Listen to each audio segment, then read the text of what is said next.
Sa press conference ni Senadora Laila De Lima kanina, sinabi niyang nagbibigay sa kanila ng impormasyon si JB Sebastian tungkol pa rin yan sa mga drug lords sa Bilibid. At mula naman sa Senado, may ulat on the spot si Jam Sisante. Jam? Yes, Connie, asset daw ng gobyerno noong nakaraang administrasyon ang Bilibid inmate na si JB Sebastian, kaya hindi siya kasamang inilipat ng kulungan kasama ng Bilibid 19. Sabi yan kanina ni Senador Laila De Lima na dating DOJ Secretary.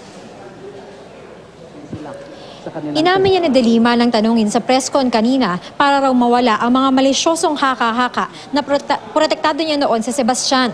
Paglilinaw ni De Lima, nagbigay si Sebastian ng ibang impormasyon sa nakaraang administrasyon tungkol sa mga drug lords sa Bilibid.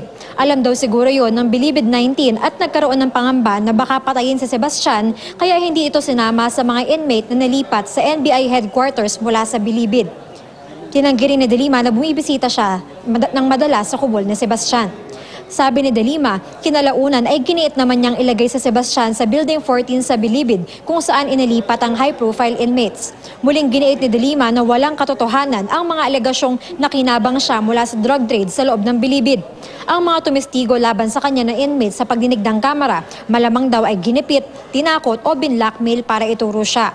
Bilang halimbawa, ipinakita ni De Lima sa media ang text di umano ni PIDEA Agent Marine Lieutenant Colonel Ferdinand Marcelino sa isang kaibigan, kung saan sinabi ni Marcelino na may nangumbinsi sa kanya na magsalita laban kay De Lima pero hindi raw siya bumigay dahil alam niyang may integridad ang senadora. Ngayon, binaliktad ng DOJ ang dating resolusyon nito na nagpapawalang sala kay Marcelino na ayon kay De Lima ay indikasyon na nanggigipit ang administrasyon ng mga personalidad para pilitin silang magsalita laban sa kanya.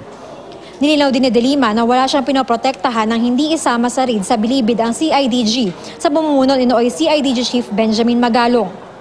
Anya, giniit lamang ng Bureau of Corrections at NBI na nasa ilalim ng DOJ na sila ang dapat mamumuno sa raid at hindi ang PNP-CIDG.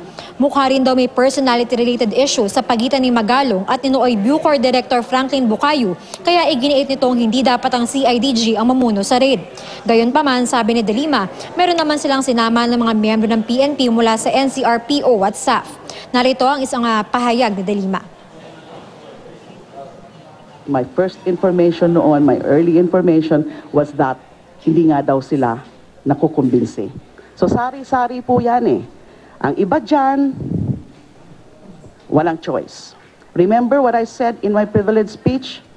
Ang sabi ko doon, those who have either they have an axe to grind against me or they have skeletons in their closet o kaya mga tinakot, blackmail, and pwede rin may binayaran dyan. Connie, meron pa raw mga impormasyon si Senadora De Lima tungkol dun sa mga personalidad na ginigipit daw ng administrasyon para mag-imbento ng mga kwento tungkol sa kanya. Pero sa ngayon ay hindi pa raw niya ito mas maisisiwalat. Gusto rin daw muna niya nga mapakinggan pa yung iba pang witnesses na sinasabing ipepresenta daw laban sa kanya bago siya magbigay ng kumbagay detalyadong sagot doon sa mga alegasyon. Connie. Maraming salamat, Jam Sisante.